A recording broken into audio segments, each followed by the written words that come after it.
కాసేపట్లో తెలంగాణ భవన్లో బీఆర్ఎస్ అధినేత కేసీఆర్ అధ్యక్షతన పార్టీ విస్తృత స్థాయి సమావేశం జరగనుంది.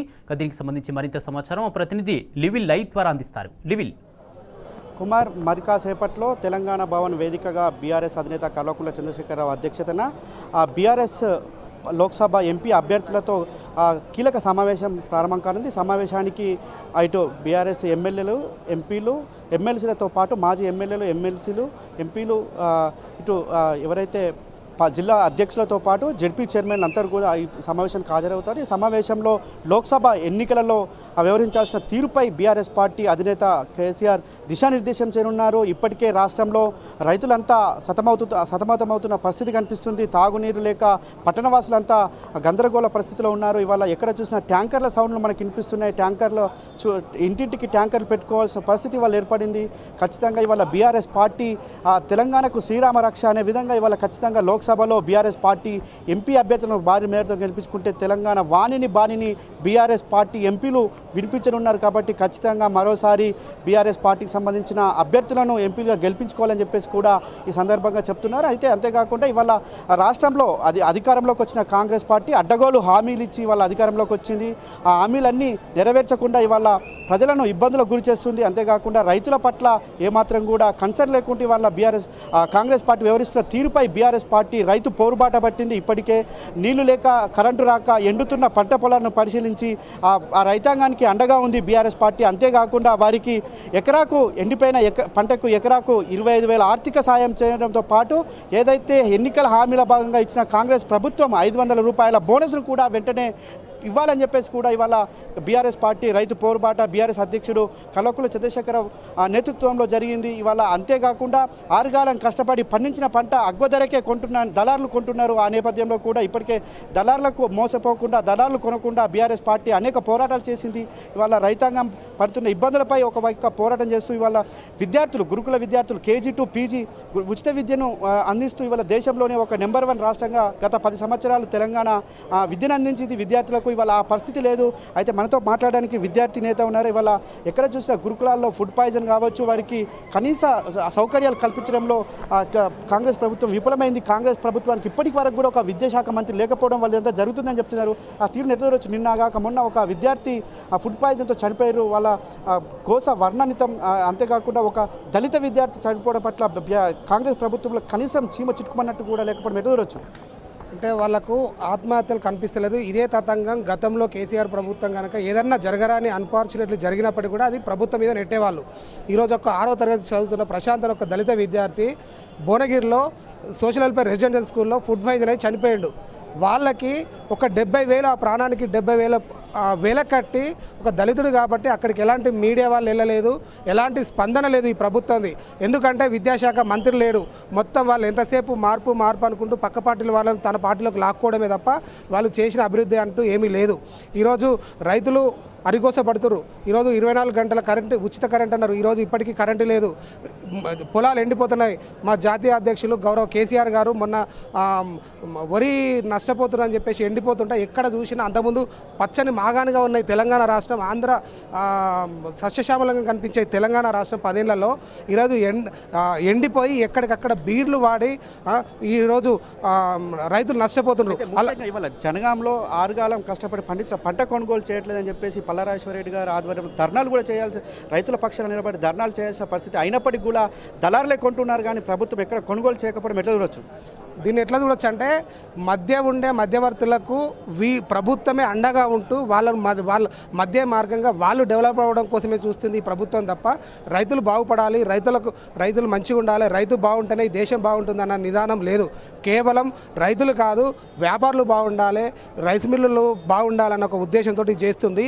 గత ప్రభుత్వం రైతుకి మద్దతు ధర ఇచ్చి రైతులను ఆదుకున్న సందర్భాలు ఉన్నాయి. ఈ రోజు మాత్రం రైతుల మద్దతు ధర కాదు కదా 2200 ఇస్తాన్నారు మద్దతు ధర. ఈరోజు 1500-1600కు వెళ్తే స్వయాన డాక్టర్ పల్లారాజేశ్వరరెడ్డి అక్కడ జనగాం ఎమ్మెల్యే గారు వెళ్ళి మీరు ఎట్టి పరిస్థితులు అమ్మొద్దు, ఎవరైతే ఈ మధ్యవర్తులు ఉన్నారో వాళ్ళని నిషేధించాలా, వాళ్ళకి నోటీసులు ఇవ్వాలని చెప్పేసి వార్నింగ్ ఇస్తే ముఖ్యమంత్రి దగ్గరికి ఇష్యూ వెళ్తే ముఖ్యమంత్రి గారు వాళ్ళకి మద్దతు ధర పెంచండి అని చెప్పేసి 2 రోజులు వాళ్ళు ధర్నా చేస్తే 30 రూపాయలు పెంచిండు. అంటే 1530 రూపాయల నుండి 1560 రూపాయలకు మాత్రమే కొనే పరిస్థితి తీసుకొచ్చిన ముఖ్యమంత్రిని ఎండగడుతున్నారు. అక్కడ రైతుల గోస చూస్తుంటే తాగడానికి నీళ్ళు లేదు, అక్కడ వసతులు సరిగా సరిగా లేవు, రైతులు నానా తతంగం పడుతుండు.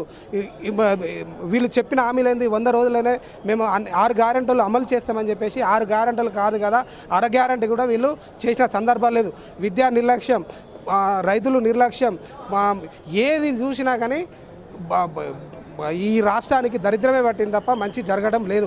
2 లక్షల రుణమాఫీ అన్నారు, 2 లక్షల రుణమాఫీ కాదు, 4 దఫాలుగా 4 సందర్భాలలో వీళ్ళు వాయిదాలు పెట్టారు. ఇప్పటికి 15 అంటారు, మళ్ళీ 15 వచ్చే వరకు స్థానిక సంస్థల ఎలక్షన్లు వస్తాయి, అప్పటికి కూడా కాదు. విద్యార్థులకు ఇంటర్మీడియట్ 10th విద్యార్థులకు 10,000 అన్నారు, ఇంటర్మీడియట్ విద్యార్థులకు 15,000 అన్నారు, డిగ్రీ వాళ్ళకి 25,000, పిహెచ్డి చేసే వాళ్ళకు 5 లక్షలు మేము ఇస్తామని చెప్పారు. నెలకు 10,000 స్టూడెంట్ ఫండింగ్ ఇస్తా అని చెప్పారు. 10,000 కాదు కదా, 10 పైసలు కూడా ఇవ్వలేని దిక్కుమాలిన ప్రభుత్వం నడిపిస్తున్న రేవంత్ రెడ్డి, లక్కీరెడ్డి గారు ఈ రాష్ట్ర ప్రజలు బాగుండాలని లేదు, ఆయన నేను బాగుండాలి లేదనుకుంటే వలస పార్టీలను తీసుకొని ఈ దేశాన్ని ఈ రాష్ట్రాన్ని నడిపించాలన్న ఒక ఉద్దేశం ఉంది తప్ప ఆయనకు అభివృద్ధి పైన కానీ ఈ రాష్ట్ర ప్రజలపైన కానీ రాష్ట్ర రైతాంగం పైన కానీ ఎలాంటి ప్రేమ లేదు. వాళ్ళ ఎక్కడ చూసినా ఎలాంటి పరిస్థితులు చూసినా ఖచ్చితంగా ఒక విపత్కర పరిస్థితులు ఎదుర్కొంటున్నారు. వాళ్ళ రైతాంగానికి కావాల్సిన ఏదైతే 500 బోనస్ లేదు, ఆ ఎండిపోయిన పంటలకు కనీస ఆర్థిక సాయం చేసిన దాఖలాలు లేవు. అంతేకాకుండా వాళ్ళ సాగునీటి ప్రాజెక్టులు సైతం ఏదైతే కాళేశ్వరం ప్రాజెక్టు చిన్న డ్యామేజ్ని చూపించి వాళ్ళ లక్షలాది ఎకరాల పంట ఎండిపోయేందుకు కారణమైంది కాంగ్రెస్ ప్రభుత్వం అని చెప్పేసి కూడా మండిపడుతున్నారు. అంతేకాకుండా వాళ్ళ కృష్ణా జలాల వాటాలో కూడా కనీసం పల్లెత్తు మాటనకుండా ఏపీకి న్యాయం జరిగే విధంగా ఇలా కాంగ్రెస్ ప్రభుత్వం వ్యవహరిస్తున్న తీరును కూడా తెలంగాణ ప్రజానికమంతా గమనిస్తుంది. అంతేకాకుండా ఇవాళ ఇటు పంట పొలాలు ఎండిపోయి ఇటు తాగునీరు అందక ఇప్పటికే పెద్ద ఎత్తున ట్యాంకర్లతో నీరు తీసుకొచ్చుకొని కాలం వెళ్ళదీస్తున్న పరిస్థితి మనం నగరాల్లో చూస్తున్నాం. ఇటు కరెంటు లేక నానా అవస్థలు పడుతున్న పరిస్థితి కూడా ఇవాళ చూస్తున్నాం. అంతేకాకుండా గతంలో ఏదైతే హైదరాబాద్కు పెట్టుబడులు విస్తృతంగా వచ్చేవి కానీ వాళ్ళ హైదరాబాద్ ఇమేజ్లు దెబ్బతీసేందుకు కుట్రలు పన్నుతుంది కాంగ్రెస్ ప్రభుత్వం అని చెప్పేసి కూడా ప్రజలు మండిపడుతున్నారు. ఇటు విద్యార్థులకు కాదు, ఇటు రైతాంగానికి కాదు, ఏ ఒక్కరికి కూడా న్యాయం జరగలే. కనీసం రైతాంగానికి అనేక హామీలు ఇచ్చిర్రు, ఇటు మహిళలకు హామీలు ఇచ్చిర్రు. మహిళలకు 2,500 ఇస్తామని చెప్పేసి 25 పైసలు ఇచ్చిన దాఖలాలకు ఇప్పటి వరకు పోలేదు. ఉచిత సిలిండర్ అన్నారు, 500 సిలిండర్ 500కే సబ్సిడీ ఇస్తామన్నారు, ఆ సిలిండర్ కూడా కొంతమందికి అందింది. ఇటు కరెంటు బిల్లు 0 అన్నారు, ఇప్పటి వరకు కొంతమందికి 0 వచ్చింది. ఈ మంతు అది కూడా చాలామందికి మళ్ళీ కరెంటు బిల్లు వచ్చిన పరిస్థితి ఇక్కడ ఇప్పుడు తెలంగాణ వ్యాప్తంగా నెలకొంది. ఖచ్చితంగా బీఆర్ఎస్ పార్టీ ఎంపీ అభ్యర్థులను గెలిపించుకుంటే ఖచ్చితంగా ఇవాళ ఒక ప్రాంతీయ పార్టీగా జాతీయ పార్టీలకు ఒక విధానం ఉంటుంది, ప్రాంతీయ పార్టీకి తెలంగాణ పట్లే సోయి ఉంటుంది. తెలంగాణ బాణిని ఖచ్చితంగా లోక్సభలో వినిపించే గలం ఇప్పడానికి మన బీఆర్ఎస్ ఎంపీలంతా కూడా పనిచేస్తారని చెప్పేసి కూడా ఇవాళ ఇక్కడికి వచ్చిన ప్రతి ఒక్కరు కూడా చెప్తున్నారు. ఖచ్చితంగా ఇవాళ బీఆర్ఎస్ పార్టీ అభ్యర్థులను గెలిపించుకోవడం చాలా ముఖ్యం. ఇది తెలంగాణకు శ్రీరామ రక్ష. బీఆర్ఎస్ పార్టీ ఎంపీ అభ్యర్థులను గెలిపించుకోవాల్సింది ఖచ్చితంగా ఎంతైనా ఉంది. ఎందుకంటే ఆ కాంగ్రెస్ పార్టీ కోటేస్తే మళ్ళీ ఢిల్లీకి గులాంగిరి చేయాల్సి వస్తుంది, బీజేపీ పార్టీకి ఓటేస్తే మళ్ళీ తూర్పుకు తిరిగి దండం పెట్టాల్సిన పరిస్థితి వస్తుంది. కానీ బీఆర్ఎస్ పార్టీకి ఓటేస్తే ఇక్కడుండి నిలదీసి లోక్సభలో నార్త్ ఇండియాలను ఎవరు బీజేపీ అధికారంలోకి వచ్చినా కాంగ్రెస్ అధికారంలోకి వచ్చినా ఎవరినైనా నిలదీసి మెడలు వంచి తెలంగాణకు ఏ సమస్య ఉన్నా పరిష్కరించే ఏకైక party BRS party. BRS MP అభ్యర్థులు బీఆర్ఎస్ ఎంపీలు గెలిస్తేనే సాధ్యమవుతుందని చెప్పేసి కూడా ఇక్కడికి వచ్చిన ప్రతి ఒక్కరు చెప్తున్నారు. ఇవాళ తెలంగాణ ప్రజానికానికి ఖచ్చితంగా బీఆర్ఎస్ పార్టీ పట్ల ఇప్పటికే పెరుగుతుంది. గతంలో ఏ విధంగా అయితే అసెంబ్లీలో అమలు కాని హామీలు ఇచ్చి మోసపూరిత కుట్రలతో అధికారంలోకి వచ్చిన కాంగ్రెస్ ప్రభుత్వం తీరు ఇవాళ ఎక్కడ చూసినా మండిపడుతున్న తీరు కనిపిస్తుంది. కాంగ్రెస్ పార్టీ చేసిన ఏ ఒక్క హామీ కూడా నెరవేర్చకపోవడంతో పాటు వారు అనేక హామీలు ఎగ్గొట్టారు. హామీలు ఎగ్గొట్టమే కాకుండా గత ప్రభుత్వం ఇచ్చిన ఏది కూడా ఇవాళ అమలు కాకుండా పోతుంది. రైతు బంధు లేదు, రైతు బీమా లేదు, రైతు భరోసా లేదు. అంతేకాకుండా ఇవాళ వడ్లు గతంలో కరోనా సమయంలో సైతం వడ్లు కొనుక్కున్న పరిస్థితి, వడ్లు కొనుగోలు కేంద్రాలు 7,000 పైచిలకు కేంద్రాలు ఏర్పాటు చేసి ప్రతి గింజను కూడా కొనుగోలు చేసి ప్రభుత్వ మద్దతు ధరకే కొనుగోలు చేసి వారికి 1-2 రోజుల్లోనే వారి అకౌంట్లో రైతుల ఖాతాలో డబ్బులు వేసిన బీఆర్ఎస్ పార్టీకి ఇవాళ కాంగ్రెస్ ప్రభుత్వం దళారులకు అమ్ముడుపోతున్న దళారులు అగ్గుకే కొంటున్న కాంగ్రెస్ పార్టీకి బేరాజు వేసుకుంటున్నారు. రైతులంతా కూడా కరెంటు రాకుండా ఎండిపోయిన పంట పొలాలను ఇవాళ నాటి పచ్చని పొలాలను నేటి ఎండిపోయిన పంట పొలాలను రెండింటిని బేరీ చేసుకుంటున్నారు. తెలంగాణ ప్రజానికమంతా వీటన్నింటిని గమనిస్తూ ఖచ్చితంగా కాంగ్రెస్ పార్టీకి కాంగ్రెస్ ప్రభుత్వానికి ఈ ఎన్నికల్లో కర్రుగాల్చి వాత పెట్టడానికి సిద్ధంగా ఉన్నారని చెప్తున్నారు. ఇవాళ ఏదైతే బీజేపీ ఎంపీలు సైతం తెలంగాణ కోసం, తెలంగాణ ఒక్క హక్కు కోసం కూడా కొట్లాయిన పాపారాపోలేదు. ఉమ్మడి రాష్ట్రంలో విభజన హామీలలో భాగంగా జిల్లాకొక్క నవోదయ విద్యాలయం కావచ్చు, కేంద్రీయ విద్యాలయం కావచ్చు, అనేక విద్యాలయాలు ఆనాడు ఇస్తామని చెప్పారు ఆనాటి కాంగ్రెస్ ప్రభుత్వం. కానీ ఇప్పటి వరకు ఇవ్వలేదు. దానిపైన ప్రశ్నించిన పాపన ఆనాటి బీజేపీ కేంద్ర మంత్రిగా ఉన్న కిషన్ రెడ్డి కూడా కూడా పోలేదు, మా ఎంపీలు కూడా ఆ ప్రయత్నం చేయలేదు. బీఆర్ఎస్ పార్టీ ఎంపీలుగా అనేక పోరాటాలు చేశారు. రైతాంగానికి రైతులు వడ్లు కొనాలని చెప్పేసి దేశ స్థాయిలో సైతం ధర్నాలు చేశారు. కేంద్ర ప్రభుత్వం మెడలు వంచి వడ్లు కొనిపించారు. అంతేకాకుండా ఇవాళ కేంద్రంలో ఉన్న బీజేపీ ప్రభుత్వాన్ని ప్రతిసారి కూడా మెడలు వంచిన పార్టీ బీఆర్ఎస్ పార్టీ ఎంపీలే అని చెప్పేసి చెప్పక తప్పదు. అంతేకాకుండా ఇవాళ కృష్ణా జలాల్లో అనేక అన్యాయం జరుగుతుంది. ఆ కృష్ణా జలాలకు సంబంధించి మనతో పాటు మాట్లాడడానికి మహబూబ్నగర్ జిల్లా వాసి అంజనేయులు గౌడ్ చెప్పండి, వాళ్ళ మహబూబ్నగర్ సంబంధించిన కృష్ణా జలాల వాటిలో నాటు కాంగ్రెస్ ప్రభుత్వం ఏ విధంగా అయితే ఉందో ఉమ్మడి రాష్ట్రంలో ఇప్పుడు మళ్ళీ అదే పరిస్థితి నెలకొంది. ఎందుకు ఆ పరిస్థితి, ఏ విధంగా అసలు ఇవాళ ఒకవేళ బీఆర్ఎస్ పార్టీ ఎంపీలు గెలవకపోతే పరిస్థితి ఏంది? ఇప్పుడు కాంగ్రెస్ పార్టీకి ఎప్పుడైనా రైతుల మీద ప్రేమ ఉందా?